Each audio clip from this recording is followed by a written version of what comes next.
Good afternoon. I'm Ed Keating. I'm the co-founder and chief data officer at Cannabiz Media. And today I'm going to walk you through our year-end licensing leaderboard and recap. We've been doing this for a couple years now, and it's just a good way to look back and see, what happened in the year in licensing and what it means for all of us who track that information.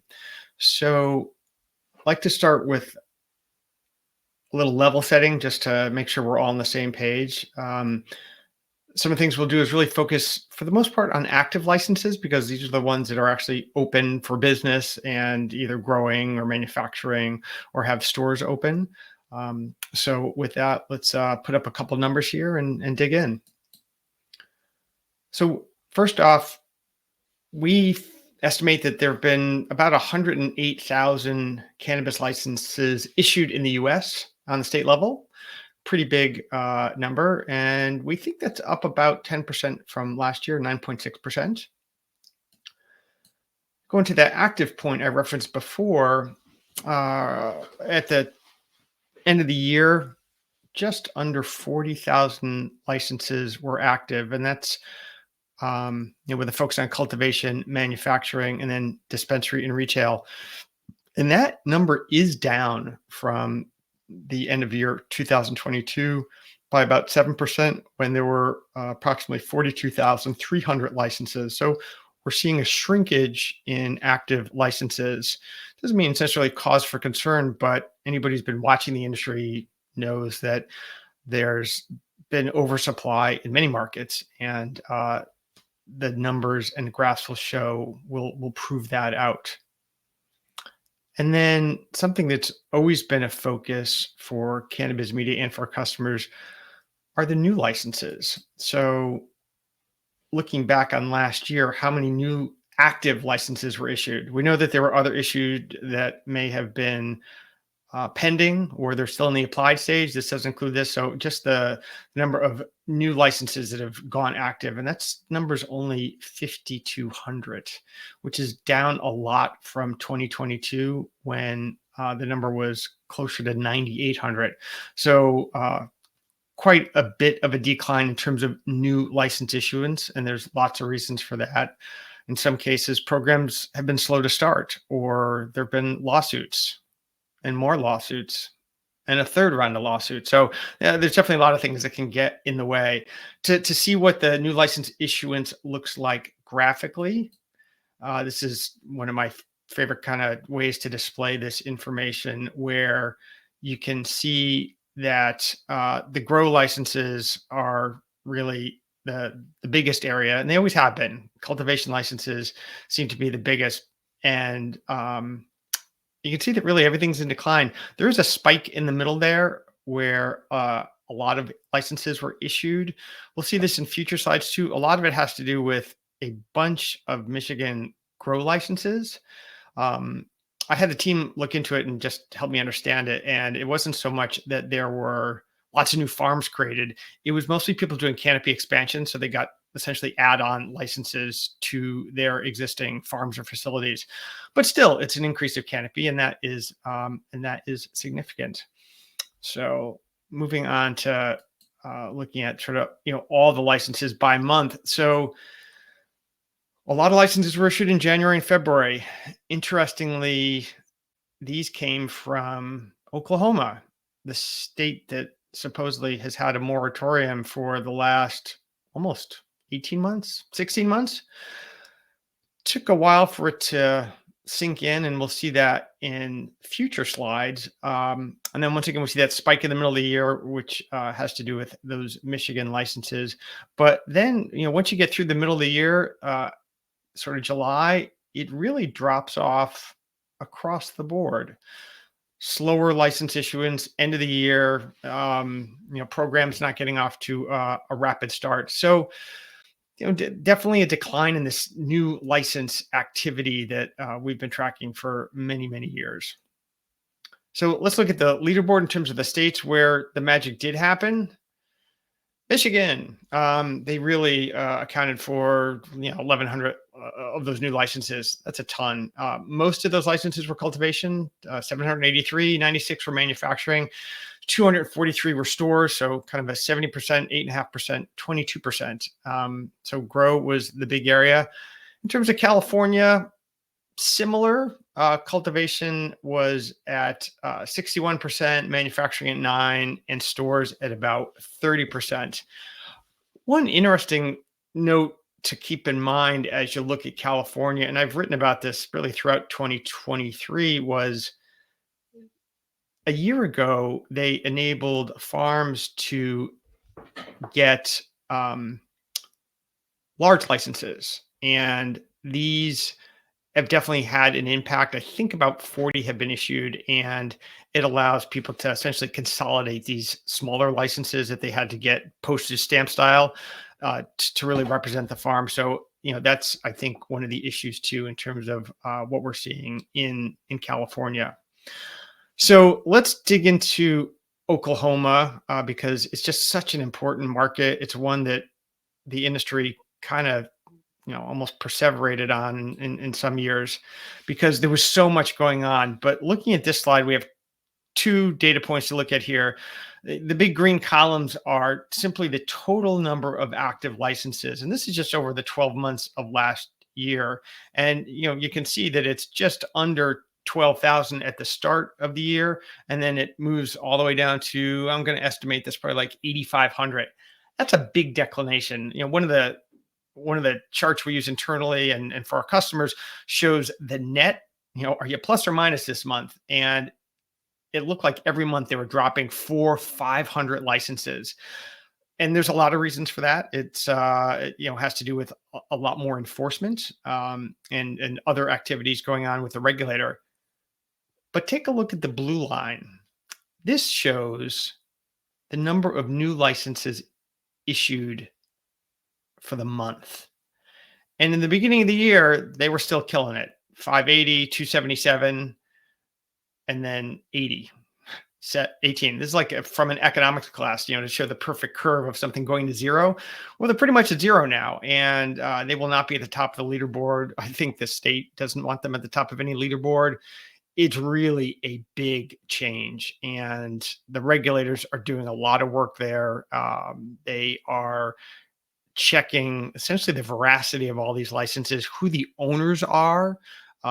We know that a lot of those licenses are being shut down. There were sham licenses. The money came from overseas, and the regulator is spending a lot of time, effort, and money to really crack down on that. So that's really changing the complexion of that market. There's still a lot of licenses there, but from what we've read, heard, and seen, a lot of them do seem to be kind of leaving the industry or getting shut down by the regulator.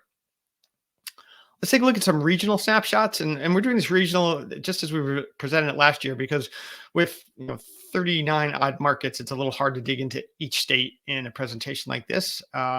But if you have access to the database, you can see a lot of this data.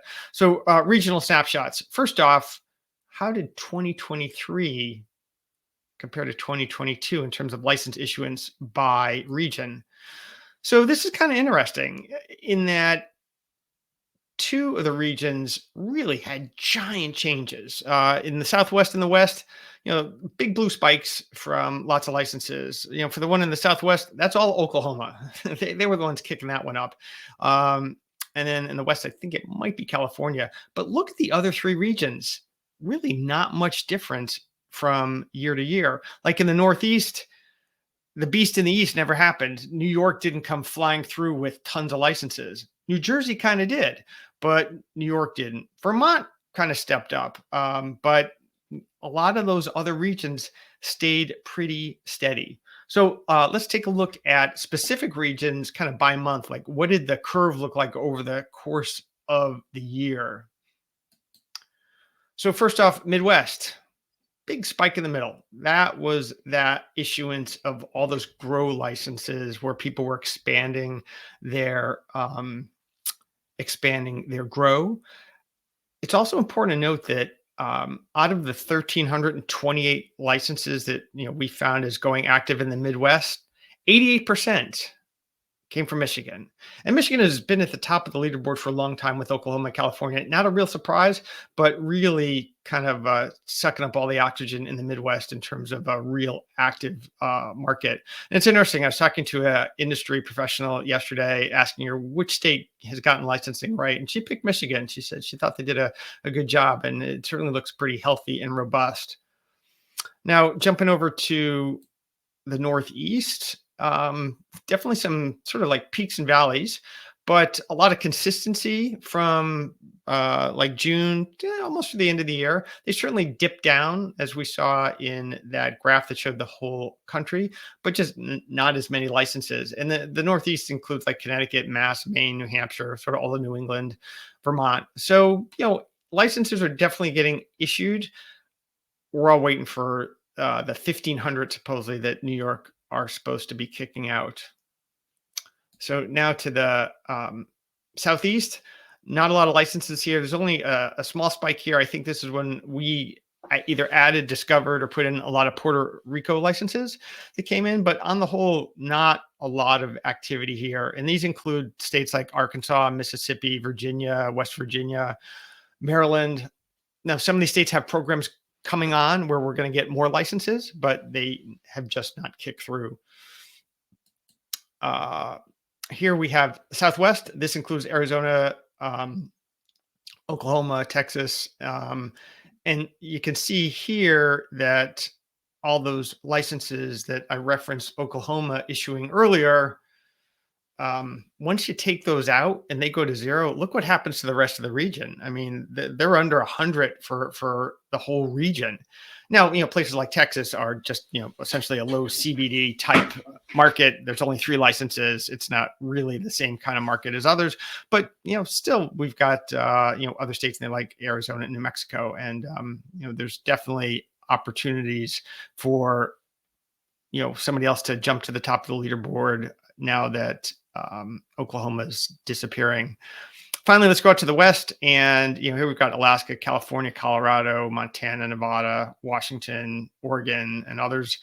These are kind of the stalwart states that have been around for a while, most of them. And, they've seen a decline, from mid-year on as, states have had moratorium. Like, Oregon has continued under a moratorium for a long time. So, there's definitely issues, sometimes regulatory, that impact what the licensure is going to be like in terms of new licenses coming on board. So now that we've looked at some of the regions, let's take a look at some of the activities, because we know that a lot of people really focus on those types of licenses that maybe they sell to, or they research, or they care like how many doors are open, et cetera. So first off, we're going to look at cultivation, and these are the new licenses issued. And this is just, I think, fascinating, because it shows how much cultivation has contracted in terms of new licenses. So in 2021, the number of new cultivation licenses issued was 9,010. That's a big number. The following year, it dropped precipitously, 6,010. And then last year, it dropped even more to 2,200. So obviously, a lot of states have shrunk their licensing down for this. They realize there's oversupply. The farmers are decrying that there's, too many licenses, too much canopy, not enough stores to sell it. We're hearing in New York where a lot of cannabis may get essentially thrown away because there are only about 50 stores open to sell, even though a lot more grows were licensed. And meanwhile, in my state of Connecticut, we don't have enough cannabis, but don't be bringing it across the border or you're at, big risks and penalties. But a lot of newspaper articles have been written on that. But anyway, for this one on the grow, we just see it shrinking and shrinking. And a big part of this, obviously, is that Oklahoma moratorium, but also Oregon and even Vermont, which in sort of researching this, I realized that that was a big piece where they started to restrict large commercial grow licenses, really to help out the craft growers. So Michigan issued almost 35% of these licenses this year out of that 2253. And, that's a big number for them to really bulk up their market and their canopy. In terms of what cultivation looked like on a month to month basis, it bounced around a lot. There's that big July spike we talked about in Michigan. Let's take a look at some highlights for manufacturing. So there weren't a lot of licenses issued last year. I think the total was about 744, which was down from 1398 in 2022. Oklahoma led and issued 246 licenses, or a third of the total. Michigan was a distant second. But the interesting thing, and I just did a post on this last week, is that the number of manufacturers nationwide was really stable. It was, I think it changed like 0.03%, not like grow or stores, which certainly has seen different dynamics. And we think that has a lot to do with the capital intensive requirements of running some businesses that are going to handle manufacturing. The next slide is about stores. It says licenses and facilities, but this is about stores, essentially dispensaries and retailers. One of the ways that Cannabiz Media tries to keep track of businesses is not just by looking at licenses, which is a good, a proxy for the health of the industry and whether it's growing or shrinking, but also looking at the facilities, because in some cases, a facility may have multiple licenses at one location. So here with stores, they track pretty tightly. A couple states still require a business to hold a medical license and an adult use license to sell to those two different populations or customer segments. A lot of places don't, but still, and they'll require a separate license, which makes the license count slightly higher in those states, but it sort of masks how many stores are there. So the blue line is the number of stores that we've been tracking, and the green line are the total number. They track very tightly. Where this is much more pronounced is in cultivation, where we have hundreds of licenses in some cases, just one facility or one farm. So it's important to know as you're doing market sizing, total addressable market, et cetera. So, on this one with the stores, 4 states issued 60% of the licenses, 11,375 stores. That's a good number. It's not gigantic or ridiculous. And we know that a lot of people are trying to get hold of stores and sell them things. So it's a very popular segment. New York is still the market that everybody, I think, has an eye on, because there's this promise of so many licenses. Although I will tell you that, we've been doing research at Cannabiz to look at sort of the substitutes in the market, and there are over 8,000 licensed vape sellers in the state. And we know that a lot of them are probably selling more than nicotine in those vapes, and that's creating a lot of challenges for the state. Sticking with the stores, just to wrap that up, these are the companies that added a lot of stores, and we tracked it down to who issued or who secured these licenses, and anybody with an asterisk was on the list last year. So a lot of people managed to continue to open stores, which is a good that they're able to do that year after year. Some of them are obviously MSOs and are very familiar names. So just to tie this back to our intelligence platform, we have customers using us for a lot of different activities. Marketing and sales is one. Here is sort of a list of licenses that was created. I think it's Mississippi listed dispensaries. And we've got a whole suite of tools that help you reach them, for email marketing, for your CRM, as well as a lot of business intelligence tools as well. So this is a part of the product that you might not have seen if you're just on the normal sales and marketing piece, but we've been building dozens of dashboards to really help bring a lot of this data to light and to provide insights into these businesses that you're tracking and researching. So, the first one up here is real estate investment trusts, which licenses are under a REIT, where they've, have a note that they have to pay in order to, run that business and how many square feet is it, how many years does it go to, who owns the note, et cetera. We've even begun to track violations and recalls. We've taken 6,000 violations and categorized them so that they're easy to research and see which stores or businesses have had challenges, as well as looking at recalls to see what are the causes of recall. So there's a lot more here. And I'll give you some contact information at the end in case you have questions on that. Just a couple key points I wanted to hit. So, in looking at all this information over the last 20 minutes, it's obvious that new license issuance is down overall. Doesn't mean it's going to stay down. Other states have programs that are coming on board. Others have promised, new licenses. I know Governor Hochul in New York is not too happy with the cannabis board there, and looks like there might be some changes. Issuing 3 licenses when people are expecting hundreds, probably not a winning strategy. So I do expect more licenses. I don't know if it's going to grow in 2024 compared to 2023 or if it stays stable. I think on the cultivation side, it's definitely slowed down. I will also say, kind of obviously, Oklahoma has stopped issuing licenses and they're regulating very heavily. I just really see that as a shrinking market, probably not one to invest heavily in. I mean, obviously, there's still needs there, but the number of licenses has been just way off the charts. Related to that, I've seen a lot of articles and we've tracked a lot of, black market issues in both Oklahoma and Maine, where the regulators and the legislatures in those states have raised the issue of foreign investment in both the licenses and in real estate.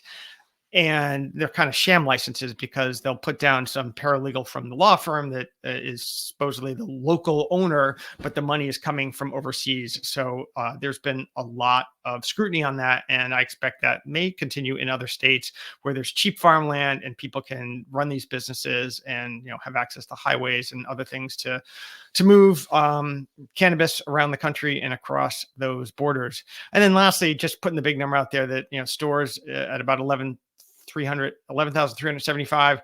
It's just a number that people ask, how many doors are there? How big is the market? And it's an important number, and I think it is one that shows the health of the industry.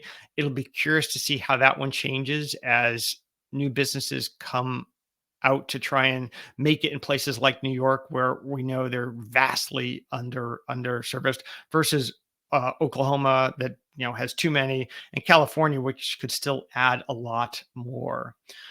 So with that in mind, just contact information. Here's how you can find Cannabiz Media, reach our sales team. Reach me with any questions. We're happy to answer any questions and help spread all the information that we've gathered over these last 10 years. Thanks very much for your time today.